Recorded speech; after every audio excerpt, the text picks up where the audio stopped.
আসসালামু আলাইকুম রহমতুল্লাহ। বন্ধুরা কেমন আছেন? আশা করি আল্লাহর রহমত অনেক ভালো এবং সুস্থ আছেন। দেশ এবং প্রবাসী যে যেখান থেকে ভিডিও দেখছেন আপনাদেরকে অসংখ্য ধন্যবাদ জানাই। আজকে বলবো যে পরি বা জিন সাধন করা মন্ত্র আপনি যদি জপেন বা মন্ত্র দিয়ে আপনি জিন পরীকে হাসিল করেন, আপনার কয়টা ক্ষতি হতে পারে। অনেক বন্ধুরাই কিন্তু আছে যে ইউটিউবে একটা ভিডিও দেখে একটা মন্ত্র পেয়ে গেছে, মানুষের মন্ত্র পাঠ করে। মন্ত্র কাদের জন্য? মুসলিমের জন্য।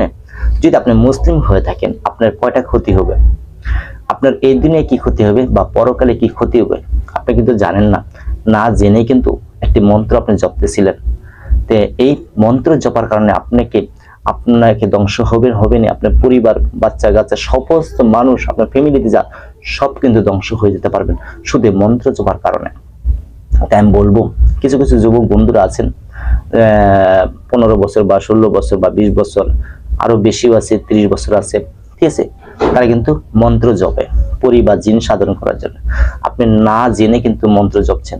আমি বলবো যে আপনি না জেনে একটি মন্ত্র জপলে আপনার কয়টা ক্ষতি হতে পারে।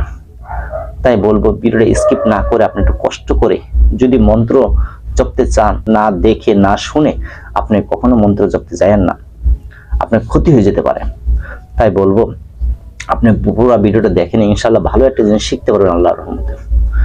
তে আমরা দেখা যায় অনেক মানুষই মন্ত্র জপি, যে আমরা কিন্তু সাধারণত কিছু মানুষ আছে বুঝতে পারি না পরি সাধন করা মন্ত্র আছে বা জিন সাধন করা মন্ত্রগুলি আছে, এগুলি আপনি জপতে চাচ্ছেন বা শিখতে চাচ্ছেন। তো এটি শিখলে আপনার কয়টা ক্ষতি হয়ে যাবে। এক নম্বরে, আপনি একজন মুসলিম হয়ে যখন মন্ত্র জপা ধরবেন সঙ্গে সঙ্গে আপনার ঈমানটা চলে যাবে, আপনার ইসলামের পথ থেকে নাম কাটা যাবে। কিরকম ভাবে যাবে? যে মন্ত্রটা হলো আল্লাহর বিরুদ্ধে, আল্লাহর বিরুদ্ধে, যেমন কুফরি কালাম বা শিরকিগুলি, এরকম মন্ত্র হলো এটা অন্য ধর্মের শাস্ত্রের ভিতরে আছে মন্ত্র কিন্তু আমার মুসলিমের না। আর যে কুফরি কালাম করে যে সাধনগুলি হয় সেটা কোরআনকে উল্টা করে নেয়, তারপর এটা কুফরি হয়ে যায়। তো এইটি করলে আপনার কি ক্ষতি হতে পারে? এটি করলে এক নম্বরে, যখন আপনি সাধনে বসবেন বা জিন বা পরি হাসিল করার জন্য সেই পরি জিন আইসা আপনাকে আসলে বন্ধ করে নিলেন, তারপরও যে আপনার উপরে এমন ভাবে হামলা করবে যে আপনাকে নগদে ভিতরেই আপনার জান মাল সবকে ধ্বংস করে দিবে, আপনার পরিবার সহ ধ্বংস করে দিতে পারবে।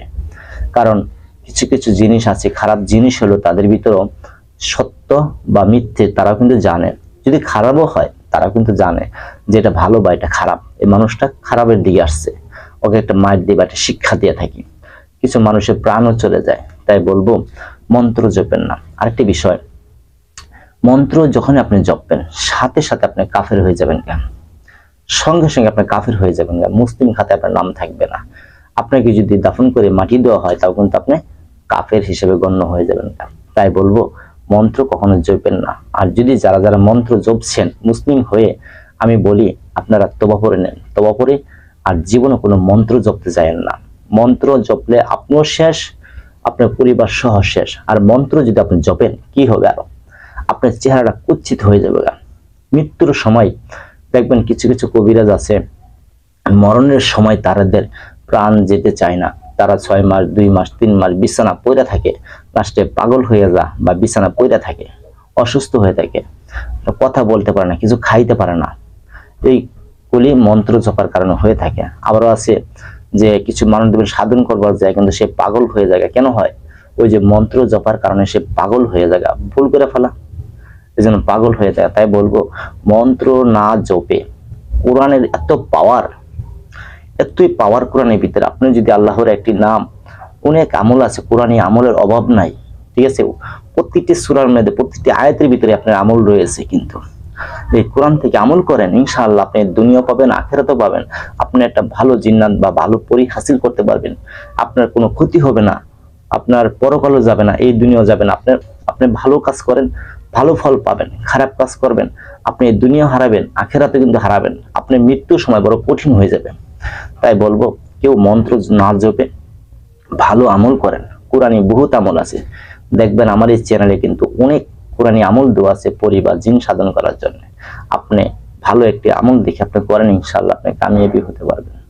তো যাই হোক, যদি আমার এই ভিডিওটা আপনাদের মাঝে ভালো লাগে তা লাইক করে শেয়ার করে বন্ধুদের মাঝে ছড়ায় দিবেন। কারণ আল্লাহ তাআলা বলছে ভালো একটা জিনিস মানুষের কাছে প্রচার করা উত্তম। আপনারও সওয়াব হবে, আমারও সওয়াব হবে, আল্লাহ খুশি হবেন। তো যাই হোক, ভালো থাকেন। আসসালামু আলাইকুম রাহমাতুল্লাহ।